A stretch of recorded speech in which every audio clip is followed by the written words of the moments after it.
Olá! Hoje a gente vai fazer uma análise focada num pilar da saúde financeira pública aqui no Brasil. Vamos falar da gestão da receita segundo a Lei de Responsabilidade Fiscal, a LRF.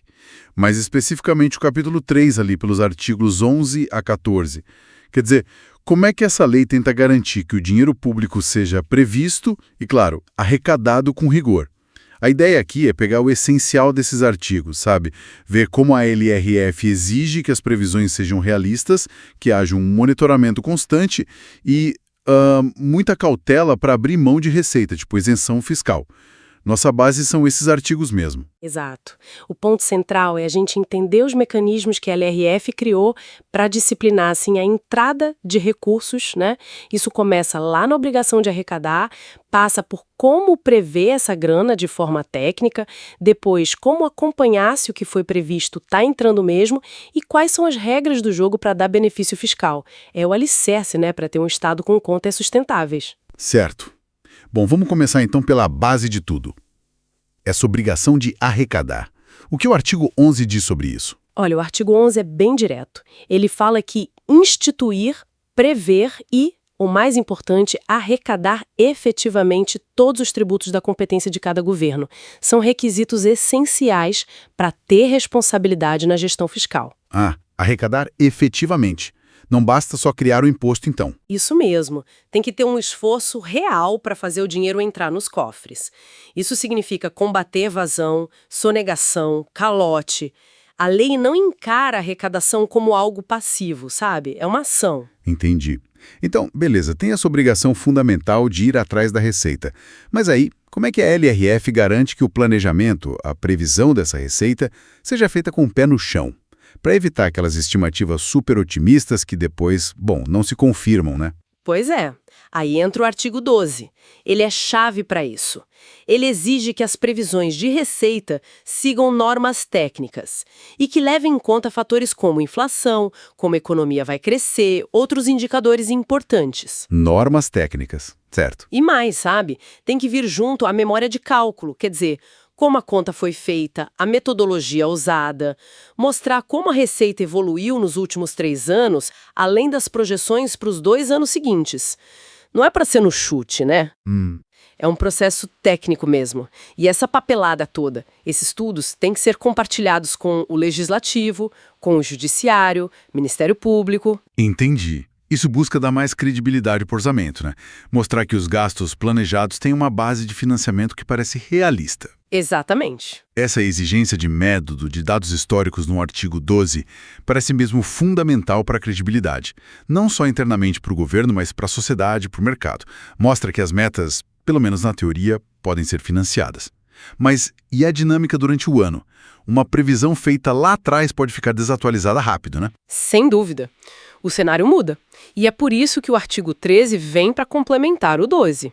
Ele exige que a receita prevista no ano seja quebrada em metas bimestrais de arrecadação. Metas bimestrais, para ir checando. Isso. Cria pontos de verificação ao longo do ano.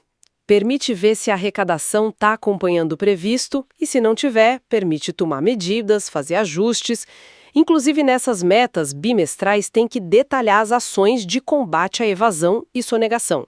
Isso reforça o que o artigo 11 já dizia sobre o esforço de cobrar. Faz sentido. Essa checagem bimestral é o que liga a previsão com a execução real. E olha, se a receita cair muito, frustrar a meta, isso aciona outros mecanismos de controle de gastos lá na frente. Uma coisa puxa a outra. Entendi. Monitoramento contínuo para não ter susto no fim do ano. Agora, uma área sempre delicada. E quando o governo decide não arrecadar? Estou falando das renúncias de receita, isenções, subsídios, perdão de dívida, anistia. Como é que a LRF lida com isso? Bom, aí a gente entra no terreno do artigo 14. E ele é, bem rigoroso. Qualquer proposta para abrir mão de receita, e a lei define isso de forma bem ampla, viu? Inclui anistia, remissão, subsídio, crédito presumido, isenção que não seja para todo mundo, mudar a alíquota ou base de cálculo para reduzir imposto específico. Uma lista grande. Sim, qualquer coisa dessas precisa vir acompanhada de uma estimativa do impacto financeiro. Quanto vai deixar de entrar no caixa naquele ano e nos 2 seguintes? Ok. Estimar o impacto. Mas não para por aí. A renúncia tem que estar de acordo com a Lei de Diretrizes Orçamentárias, a LDO, e precisa cumprir uma de 2 condições. Ou demonstra que essa perda de receita já estava considerada na meta fiscal lá do orçamento, aquela do artigo 12, lembra? Lembro. Ou então tem que vir junto com medidas de compensação. Compensação. Como assim? Tipo, aumentar outros tributos, alíquota, base de cálculo ou criar uma nova fonte de receita. Basicamente se vai abrir mão de arrecadar aqui, tem que mostrar de onde vem o dinheiro para compensar ali. Ou então provar que essa perda já estava no plano inicial. Nossa. Então a lei basicamente força uma prestação de contas antes de dar o benefício. Quer dizer, tem que mostrar o custo e como cobre ele. Isso parece mudar bastante a lógica, né? Impede que uma decisão de hoje comprometa o orçamento lá na frente sem planejamento. Exatamente. Essa rigidez do artigo 14 foi, na verdade, uma resposta a práticas do passado onde benefícios fiscais eram concedidos sem muito cálculo e acabavam gerando déficits inesperados. Aí lá na frente tinha que cortar gasto em área importante. Essa exigência de compensar ou de já estar previsto força o gestor a pensar no custo real da renúncia na hora de decidir. Entendi. É um freio, então. É um mecanismo de transparência e, principalmente, de responsabilidade com as contas de hoje e do futuro. Bom, recapitulando rápido, então. A LRF estabelece a obrigação de arrecadar, lá no artigo 11, exige previsões técnicas transparentes com base em dados, no artigo 12, impõe um acompanhamento bimestral para ver se a coisa está andando, artigo 13, e cria regras bem duras para abrir mão de receita para dar benefício fiscal, no artigo 14. É um sistema todo interligado, né?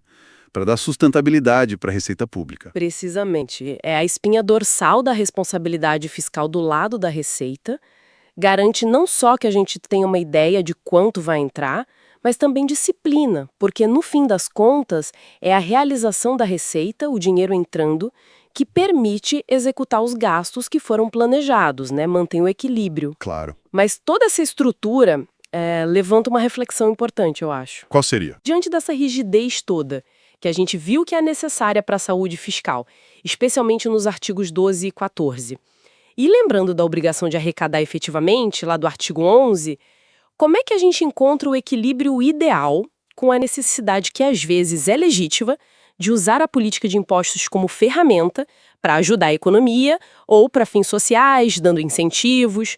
Onde é que fica essa fronteira, sabe, entre o controle fiscal super rigoroso na receita e o estímulo via tributos? Fica aí essa questão para a gente pensar.